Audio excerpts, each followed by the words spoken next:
Os que têm 23 anos... Bom, minha tarefa aqui é apresentar o texto Partido para Tempos de Guerra, que é uma das 7 teses que foi inscrita para debate no 5º Congresso do PT, e é também o texto que está em debate aqui no Congresso da Articulação de Esquerda. Qual é o nosso ponto de partida nesse texto? É afirmar uma coisa que já começa a ser dita abertamente por nós, mas que a gente tem que se convencer do tamanho do problema. Nós estamos vivendo a maior crise da história do PT, né?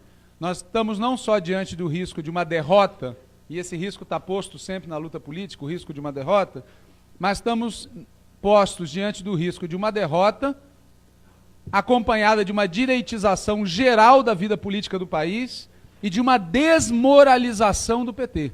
Uma desmoralização do PT.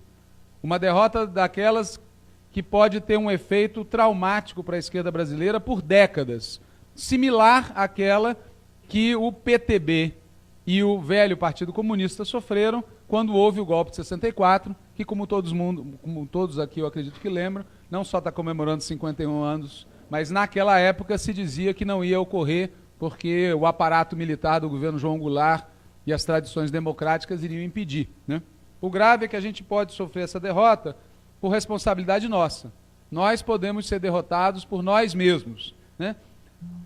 Muitos anos com uma estratégia que, na nossa opinião, é uma estratégia de direita, uma estratégia direitista, uma estratégia moderada, uma estratégia de conciliação. Uma postura de vários setores hoje, que, para usar uma expressão velha, liquidacionista. Agem como se tivessem como cabeça destruir o partido, porque não reagem. E um comportamento abúlico e catatônico de uma parcela importante de quadros do partido. E abúlico e catatônico não por razões pessoais. As pessoas que estão nessa atitude são corajosas. São pessoas que se jogaram na luta armada contra a ditadura militar, por exemplo. E eu vou dar um exemplo que eu dei também no Congresso da Articulação de Esquerda em São Paulo, que é a leitura de um parágrafo, que está num artigo escrito pelo companheiro Rodrigo Viana, um jornalista que não é militante nosso, escreveu na revista publicada em agosto do ano passado, portanto o texto que vocês vão ouvir foi escrito antes da morte do Eduardo Campos, e foi escrito a pedido nosso, porque o texto dele trabalhava com 2 cenários, o cenário de vitória e o cenário de derrota, e nós pedimos que se incluísse um 3º cenário. E ele incluiu, as palavras são totalmente dele. Nós pedimos que fosse incluído um 3º cenário, explicamos os motivos, e o que eu vou ler é estritamente a opinião dele, com base nessa discussão política que foi feita. Há também a possibilidade de um 3º cenário, que seria trágico para o PT. Vitória apertada de Dilma, com um discurso mais à esquerda, e, depois do início de um 2º mandato, o retorno ao centro, com a adesão do governo ao modelo de estabilização liberal. Isso jogaria gasolina nas ruas e faria o PT, a médio prazo, perder a hegemonia que ainda mantém entre os movimentos sociais e os sindicatos. Isso foi escrito antes da morte do Eduardo Campos naquele acidente de avião. Ou seja, não é raio em céu azul, não é inesperado, certo? Nós avaliávamos que havia a possibilidade desse cenário que a gente está enfrentando agora e tínhamos clareza do desastre, da tragédia que isso seria para o conjunto do PT. Quando a gente chama atenção para esse fato de que o que está acontecendo não é inesperado, que as críticas que a gente fazia há anos indicavam que podia ocorrer um cenário desse tipo, é comum a gente ouvir dentro do partido coisas do tipo, vocês estão massageando o ego de vocês, ou então, isso é mais ou menos como falar, vocês avisaram, para que falar isso, que atitude ruim, né? Veja, primeiro, nós fazemos questão sim de valorizar a reflexão coletiva que a tendência à articulação de esquerda tem feito há muitos anos. Se nós não valorizarmos essa reflexão, se nós não dissermos que serve para alguma coisa espaços como esse aqui, bom, para que a gente faz? As pessoas se assustaram quando ele contou algo que nós falamos há anos e repetimos no PED várias vezes, que a maior parte dos recursos que financiam o dia a dia do PT nos últimos anos vem de doações empresariais. A gente acha que as nossas opiniões, porque são ditas uma vez, são conhecidas das pessoas e não são. Tem centenas de milhares de quadros do partido que estão se dando conta agora do grau de dependência do PT em relação ao financiamento empresarial, não apenas para campanhas eleitorais, 8 minutos. mas para pagar os nossos gastos cotidianos. E também é importante falar isso para enfrentar o estilo que eu vou aqui resumir em 3 nomes: o estilo Couto, o estilo Beto e o estilo Lula de fazer análise política. O estilo Couto é dizer onde foi que nós erramos. O estilo Beto é dizer o PT errou, tá certo? E o estilo Lula é dizer erraram. Existe uma maioria nesse partido que nesse momento tem que responder politicamente pelos problemas que a gente tem. E responder significa fazer autocrítica para começo de conversa. Nós também destacamos no texto que não é apenas um fenômeno brasileiro que a gente está vivendo. Quer dizer, a Argentina e a Venezuela também estão enfrentando uma crise similar. Vocês sabem que a Argentina, a Venezuela e o Brasil são o eixo da Unasul, a Unasul é o eixo da CELAC, a CELAC é o eixo da integração latino-americana, e é por isso que muita gente diz que o que nós estamos vivendo é resultado de uma conspiração que começa no Departamento de Estado dos Estados Unidos. O problema dessa análise é que conspirações existem sempre. E nem sempre a gente esteve numa crise dessas. Portanto, a gente deve reconhecer que existe sim influência dos Estados Unidos e dos seus aliados, mas não vamos responsabilizá-los por toda esta situação, porque senão a gente também seria obrigado a responsabilizá-los pelos momentos positivos que nós tivemos. O que nós achamos que existe aqui na Venezuela e na Argentina, apesar das imensas diferenças entre os 3 países, é um esgotamento de uma determinada estratégia. Nós elegemos o presidente da República e a presidenta por 4 vezes seguidas e não conseguimos constituir maioria no Congresso Nacional, tá certo? Ao contrário, depois de 4 eleições, a maioria do Congresso Nacional é mais conservadora do que em 2002, e para completar, nós somos o elo mais fraco dessa cadeia de... Cadeia é uma palavra ruim para falar ultimamente, né? Essa corrente de governos progressistas e de esquerda. Nós ganhamos em 2014 com um discurso pela esquerda e começamos o governo com o pé direito. Por tudo isso, nós estamos numa situação muito difícil agora. Muito mais difícil do que em 2003. E aí eu queria fazer um parênteses, que há companheiros que atribuem as dificuldades atuais à presidenta Dilma. Eu posso falar por mais tempo? Obrigado. Ok. Há companheiros a avisar, né? Sem problema nenhum.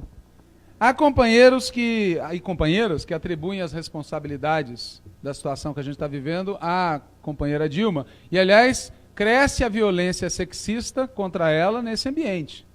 E nós temos que falar uma coisa muito clara, tá certo? Seria muito mais fácil ter aplicado uma política diferente desde 2003. É muito mais difícil aplicar agora. Portanto, não vale o raciocínio que desobriga, retira a responsabilidade daqueles que em 2003, numa situação política muito melhor do que a atual, poderiam ter começado a implementar uma política diferente. Agora, politizar a crítica é dizer o seguinte: a companheira Dilma não é outra coisa senão mais uma filha da tradição nacional estatista no Brasil. E a tradição nacional estatista é a mudança de cima para baixo, é a mudança a partir do Estado. Não a partir da luta social, da luta política e social, é a mudança a partir do Estado. Quem é a principal expressão da tradição nacional estatista no Brasil? O Vargas. Quem é outra expressão da tradição nacional estatista no Brasil? O João Goulart. E a tradição nacional estatista, quando o Estado perde capacidade de fazer mudança, entra em colapso. E aí tem 2 saídas. A do Vargas, que foi o suicídio, e a do João Goulart, que é capitulação sem luta. A comparação com 2003 ela é particularmente absurda. Primeiro porque a linha de 2003 estava errada. Estava errada. Ela não resolveu a economia do país, aquela ideia de começar o governo fazendo a reforma da Previdência, etc.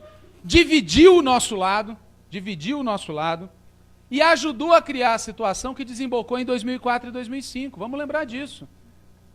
Nós perdemos as eleições de 2004, nós perdemos a eleição do presidente da Câmara, e em 2005 começou a crise. Por quê?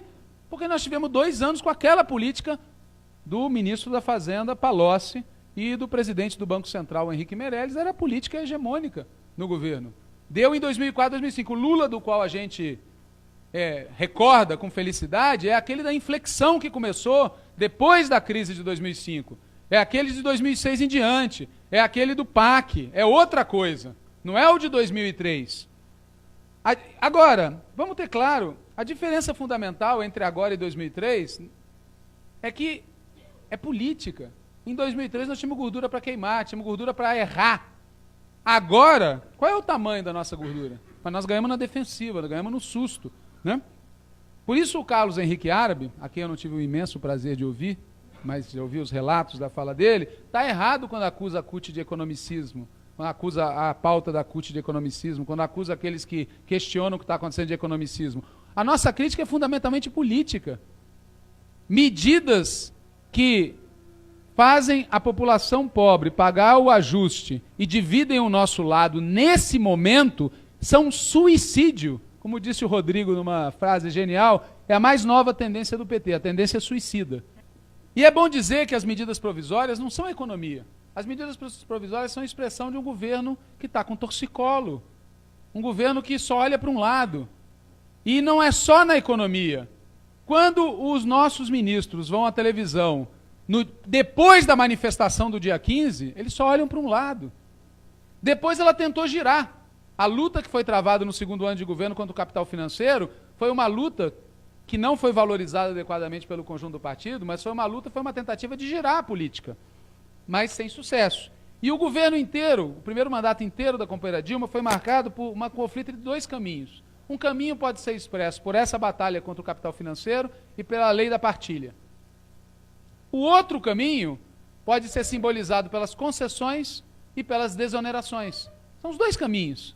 E o governo zigue-zagueou entre essas duas políticas. Onde é que não teve dois caminhos?